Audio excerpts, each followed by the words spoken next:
Welcome back to the deep dive. Today we are tackling a really high stakes topic, a true surgical fire drill, obstructive jaundice. It's one of those foundational syndromes.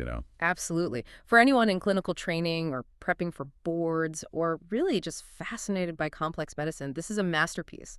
It's all about pathophysiology and algorithm-driven decisions. It really is. And we're not just giving you a summary today. We're going to be drilling down into the precise anatomical landmarks, the critical interventions that really separate success from disaster. It's that serious. Oh, it's absolutely that serious. Obstructive jaundice, or OJ as it's often called, it sits right at the intersection of general surgery, gastroenterology, and even critical care. So understanding it means you have to master a whole sequence of diagnostic steps. You do. And it is, fundamentally, a surgical syndrome. That's the key takeaway. The cause is almost always mechanical, which means it demands a procedural fix. That's the distinction we need to start with, isn't it? Jaundice is a symptom, a sign, Mm-hmm. but obstructive jaundice is a specific mechanism. Exactly. Our source material is really clear on this. It defines OJ as jaundice caused by a mechanical obstruction to the normal flow of bile. Simple as that.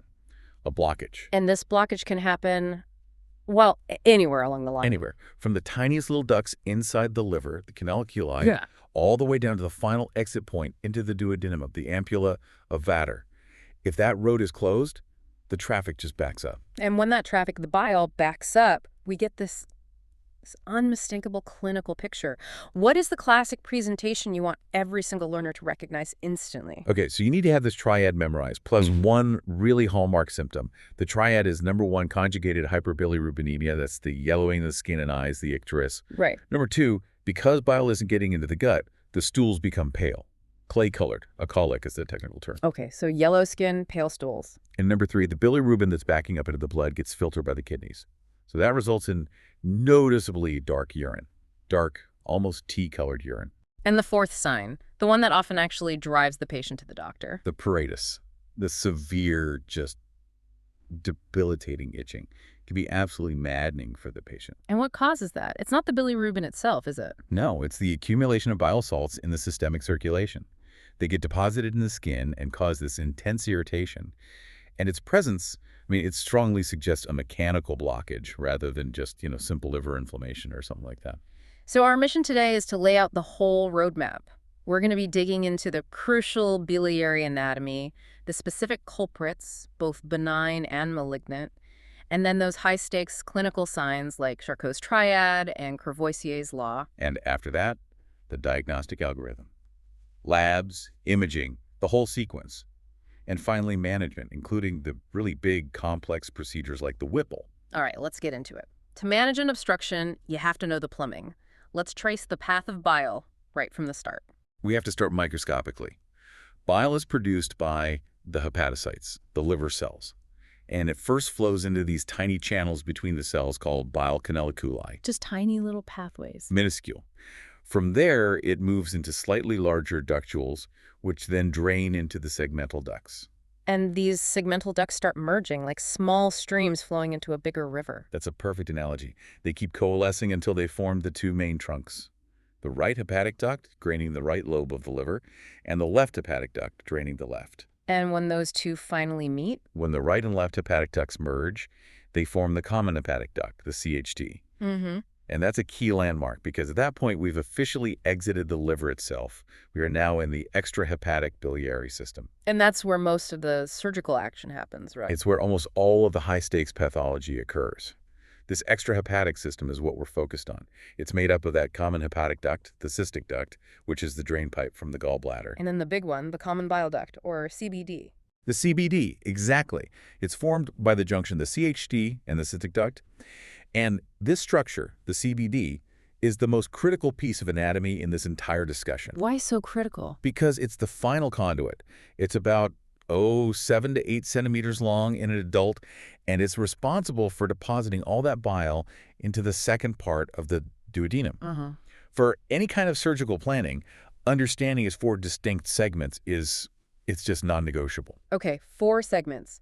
This is the kind of detail that separates basic knowledge from a true surgical understanding. Let's break them down. Right. We use the duodenum and the pancreas as our landmarks. So from top to bottom, the four parts are, first, the supraduodenal segment. Supra, meaning above the duodenum. Exactly. It's free-lying, it runs on the edge of the lesser omentum. Surgically, it's the most accessible part. Okay, what's next? Part 2 is the retroduodenal segment. It runs directly behind the first part of the duodenum. And that sounds trickier. It is. It's surgically challenging because you have major vessels right there. The gastroduodenal artery, the portal vein, they're all in very close proximity. Okay, so supraduodenal, retroduodenal.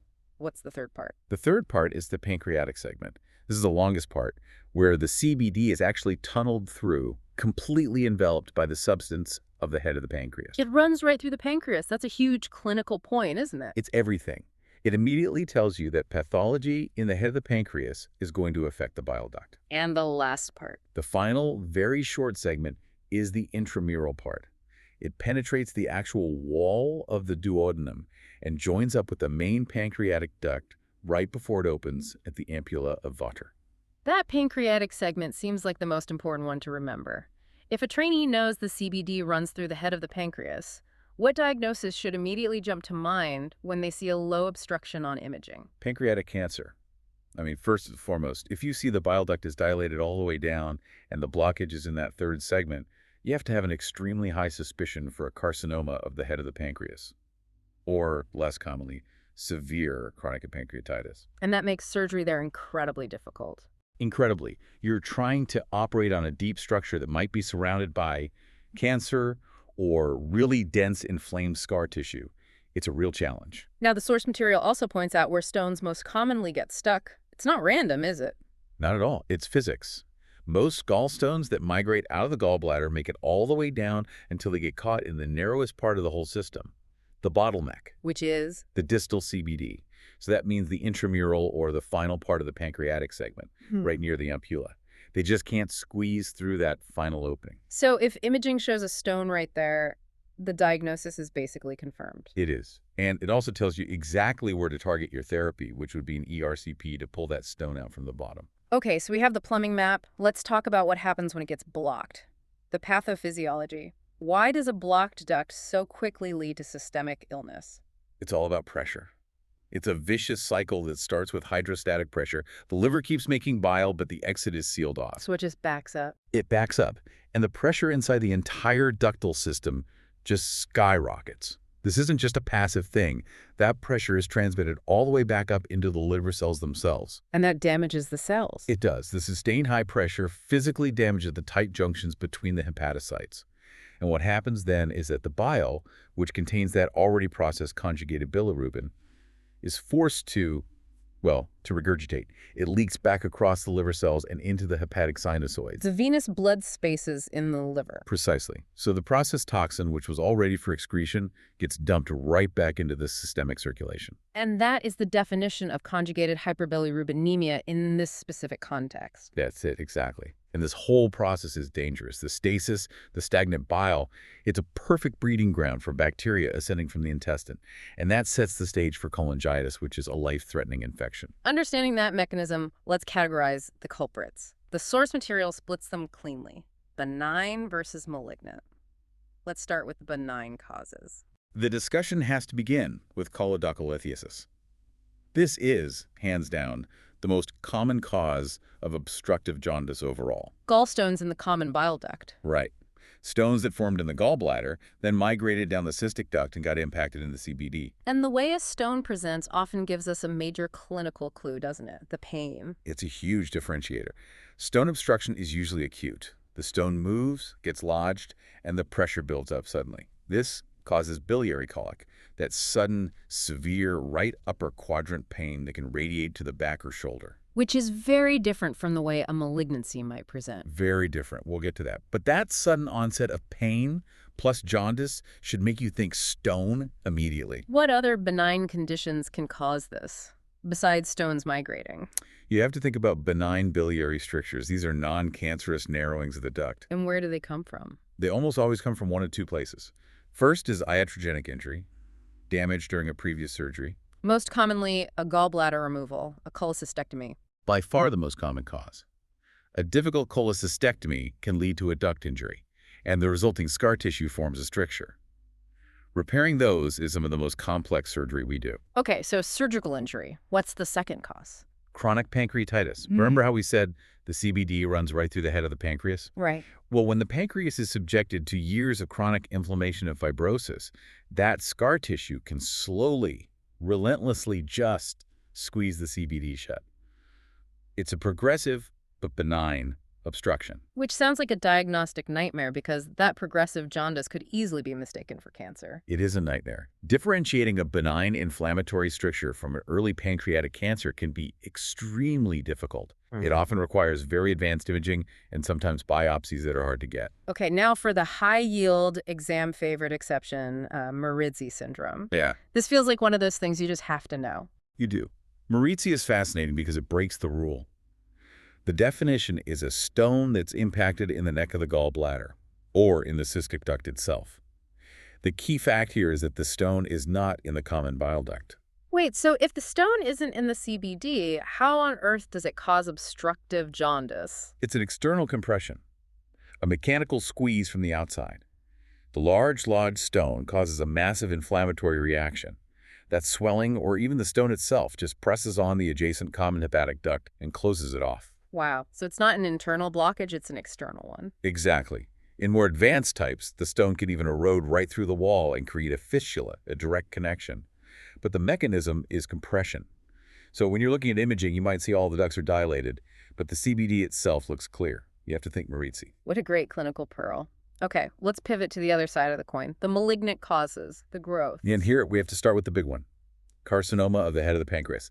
This is the single most common malignant cause of obstructive jaundice. And it has that infamous classic presentation. It does. Painless progressive jaundice. Why painless? The tumor just grows slowly, insidiously. It gradually squeezes the CBD shut. There's usually no acute inflammation or spasm like you get with a stone, so the patient often doesn't feel any pain. They just notice over weeks that they're getting more and more yellow. Which is a clinical disaster, really, because it means the diagnosis is delayed. It's terrible. Yeah. By the time they present with deep jaundice, the tumor is often quite advanced, and you'll often see profound weight loss, what we call cachexia. It's a really bad sign. Okay, what about cancers that come from the ducts themselves? That would be cholangiocarcinoma. These are rare but very aggressive cancers of the bile ducts. We classify them based on their location. And the most challenging ones are near the top, right? Yes, the parietal cholangiocarcinomas, also known as Klatskin tumors. They originate right near the bifurcation, where the right and left hepatic ducts join to form the common hepatic duct. So they block the whole system right at the source. They do. And they're an extreme surgical challenge. A Klatskin tumor often requires a major liver resection combined with a very complex biliary reconstruction. It's really the pinnacle of hepatobiliary surgery. And lastly, what about cancer at the very end of the pipe, at the ampulla of Vater? That's ampullary carcinoma. It arises right at the exit point into the duodenum, and it has a unique clinical fingerprint that actually gives us a bit of hope. Which is Intermittent jaundice. intermittent. Why would the jaundice come and go? Because these tumors grow right on the surface, they tend to ulcerate and slough off bits of tissue. When that happens, it temporarily relieves the obstruction. The bile flows again for a little while, the jaundice gets better, and then the tumor regrows or swells up and it comes back. So that pattern means they often get diagnosed earlier than a pancreatic cancer? Much earlier. And because of that, they generally have a much better prognosis than pancreatic or cholangiocarcinoma. It's a key differentiator. It's amazing how the patient's story can point you so strongly to a specific diagnosis.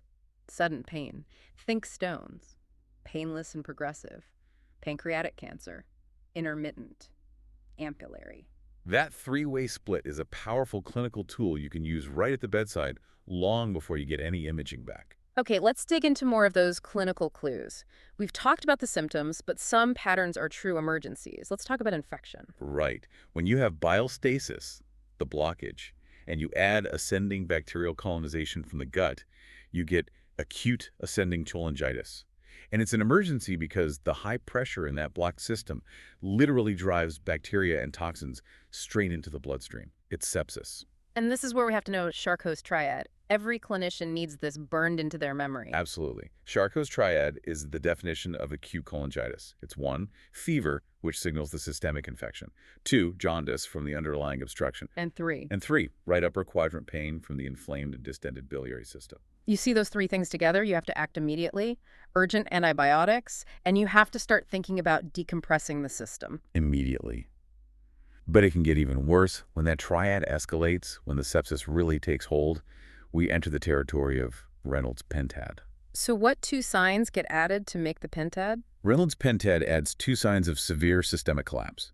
The first is hypotension, low blood pressure, meaning the patient is in septic shock. And the second? Altered sensorium, confusion, lethargy, any change in mental status. It means the brain isn't getting enough perfusion and is being affected by the toxins. Seeing the pentad means the patient is critically ill. They're on the verge of dying. They are. The intervention has to be immediate. There's no time to waste. Before we move on, let's circle back to the pruritus, the itching. It's not just an annoying symptom. You said it's a clinical anchor. How do you manage that while you're waiting to do the definitive procedure? That's a great practical question. The itching can be so severe that patients can't sleep, they scratch themselves raw. It's a huge quality of life issue. While the only real cure is draining the bile, in the short term, we can use medications like cholestyramine. And how does that work? It's a resin that binds bile salts in the gut, preventing them from being reabsorbed into the bloodstream.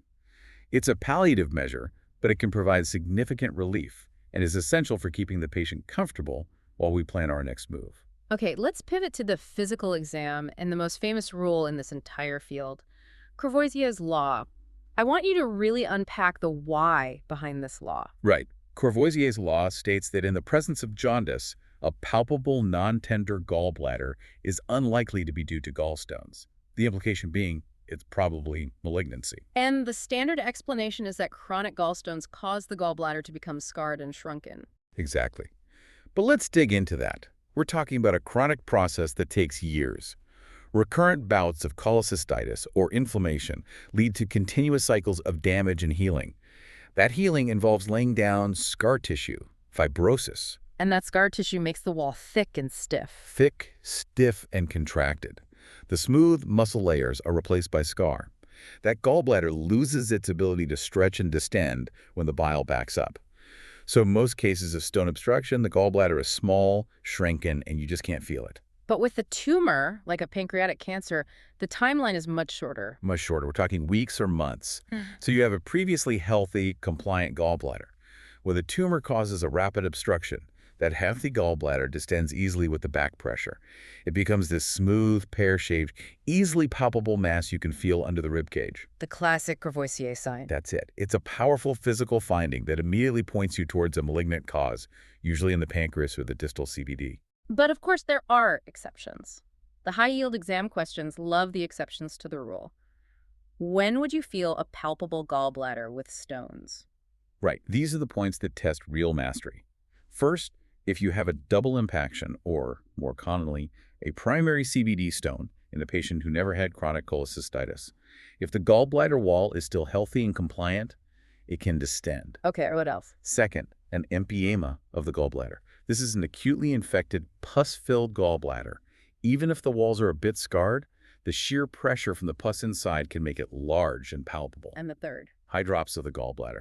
This is a sterile distension, usually from a stone stuck in the cystic duct, not the CBD. Mucus builds up and distends it.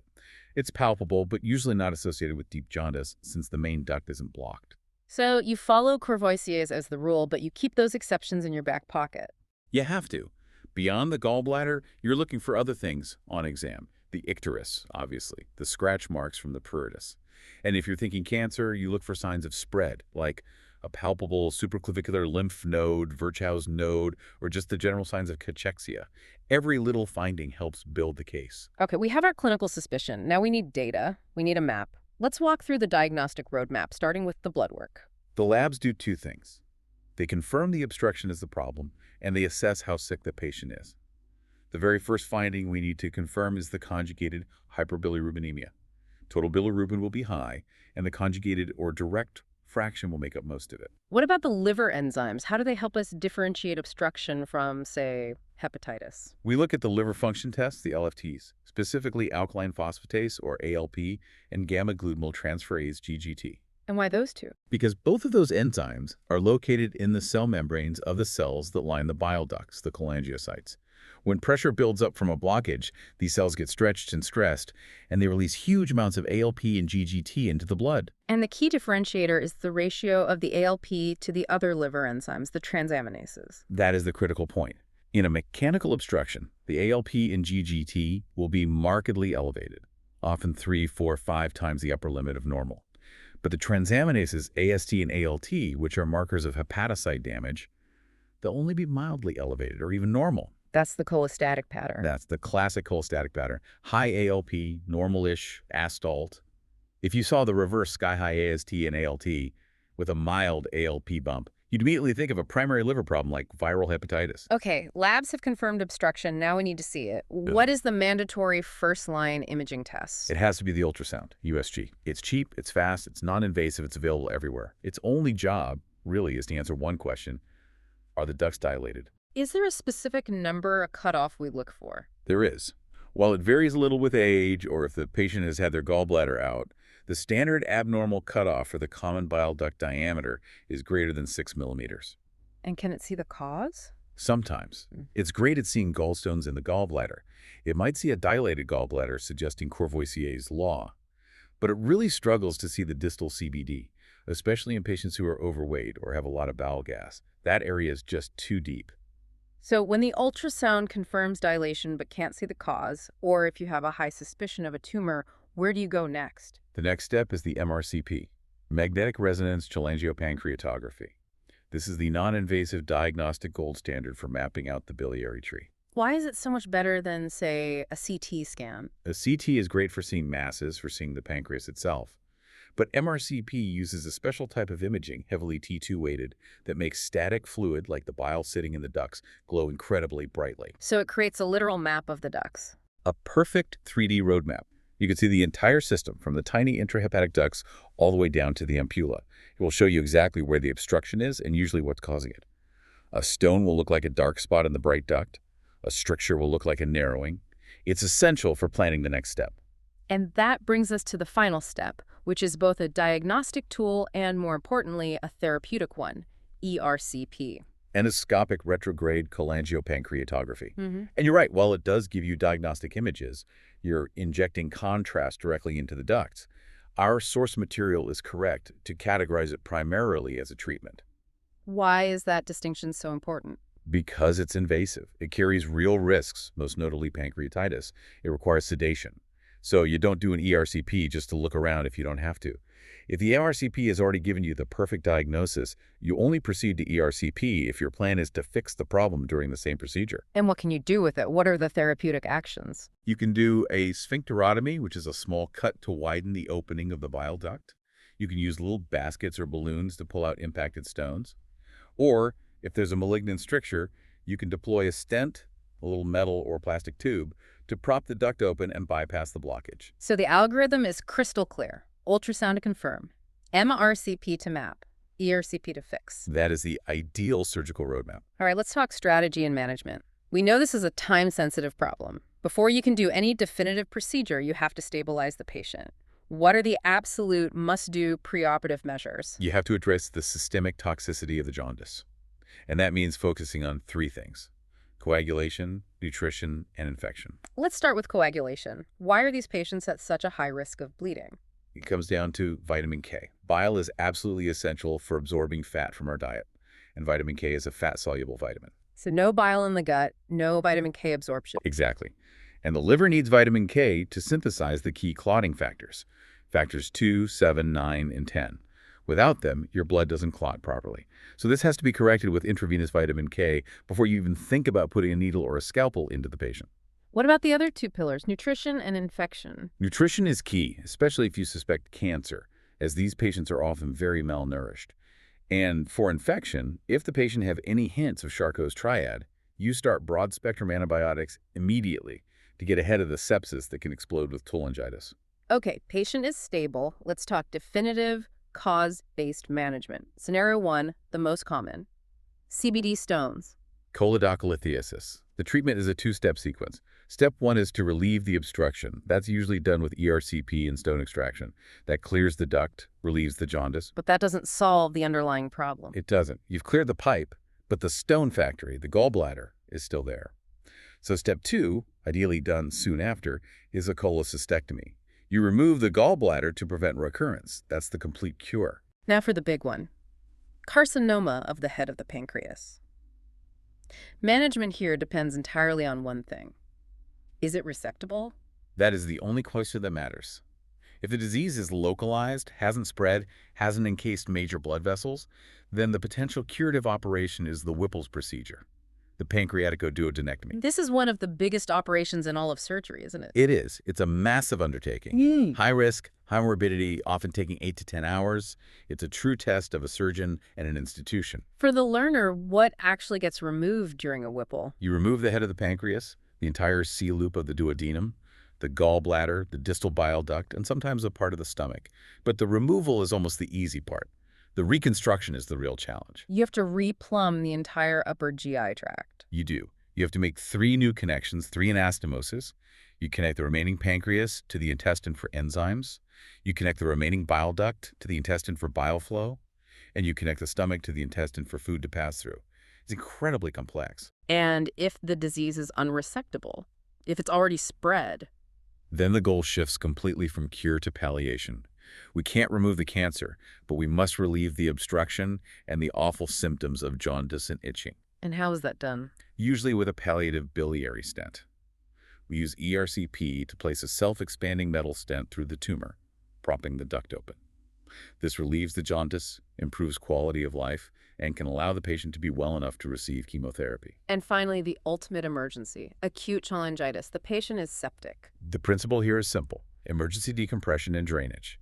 You have to relieve the pressure to stop the systemic seeding of bacteria. How do you do that emergently? The preferred method is an urgent ERCP with sphincterotomy and maybe a temporary stent. It's minimally invasive and provides immediate internal drainage. If that's not possible or it fails, the backup is a PTBD percutaneous transhepatic biliary drainage. A radiologist puts a catheter through the skin, through the liver, and directly into a dilated duct to drain the infected bile externally. The method doesn't matter as much as the speed. You have to get the pus out. This brings us to the complications. Operating on any jaundiced patient is risky. What are the big dangers we worry about? The high levels of bilirubin and bile acids are toxic to nearly every organ system. The 4 big complications are coagulopathy, which we discussed, sepsis, especially if you manipulate an infected system, poor wound healing because jaundice impairs the immune system, and critically, renal failure. Why are the kidneys so vulnerable? This is a key point. Jaundiced patients are at very high risk for what we call cholestatic nephrosis. The circulating bile pigments themselves are directly toxic to the kidney tubules. On top of that, these patients are often dehydrated or have low blood pressure from sepsis, so the kidneys are being underperfused at the same time they're being poisoned. So postoperative renal failure is a major feared complication. It's one of the main things that can kill a patient after surgery. It's why aggressive preoperative fluid resuscitation and, if possible, preoperative drainage to lower the bilirubin levels are so absolutely essential. We've built a really comprehensive picture. To crystallize this knowledge, let's put obstructive jaundice head-to-head with its main differential, hepatocellular jaundice from something like hepatitis. A crucial comparison. Surgical fix versus medical management, the clues are all there. Let's start with stool color. In obstructive jaundice, the blockage is often complete. No bile reaches the gut. Stool is dramatically pale, a colic. In hepatocellular jaundice, the cells are sick, but the pipes are open. Some bile usually still gets through, so the stool is normal colored or maybe only slightly lighter. Okay, what about urine color? The urine is dark in both. This is a common point of confusion. Anytime you have conjugated hyperbilirubinemia, the kidneys are going to excrete that bilirubin, making the urine dark. It tells you the bilirubin is high, but not why it's high. So the real differentiator is in the lab work, the enzyme pattern. That's the definitive separator. Obstructive. ALP is sky high, astalt or mildly elevated, hepatocellular, astalt or through the roof, often in the thousands, while the ALP is only mildly up. And the itching, pruritus. Typically severe and debilitating in obstructive jaundice because of the high levels of bile salts. It can happen in liver failure, but it's usually mild or absent in pure hepatocellular disease. That is such a clear framework. Okay, let's wrap this section up with the rapid-fire knowledge nuggets, the absolute must-know facts. Let's do it. Most common cause of obstructive jaundice overall. Choledocholithiasis. Gallstones in the CBD. Most common malignant cause. Carcinoma of the head of the pancreas. quick clinical distinction between them. Stones are usually painful and sudden. Pancreatic cancer is painless and progressive. The best initial non-invasive test to look for duct dilation. An ultrasound. Looking for a CBD greater than 6 millimeters. The best non-invasive diagnostic test to get a full map of the anatomy. MRCP. The diagnostic gold standard. And the procedure that is considered the primary therapeutic modality. ERCP. For pulling out stones and putting in stents. The famous law about a palpable gallbladder. Courvoisier's law. A palpable gallbladder with jaundice suggests malignancy, not stones. And the life-threatening infection that requires immediate decompression. Acute cholangitis, defined by Charcot's triad, fever, jaundice, and right upper quadrant pain. Perfect. Last one.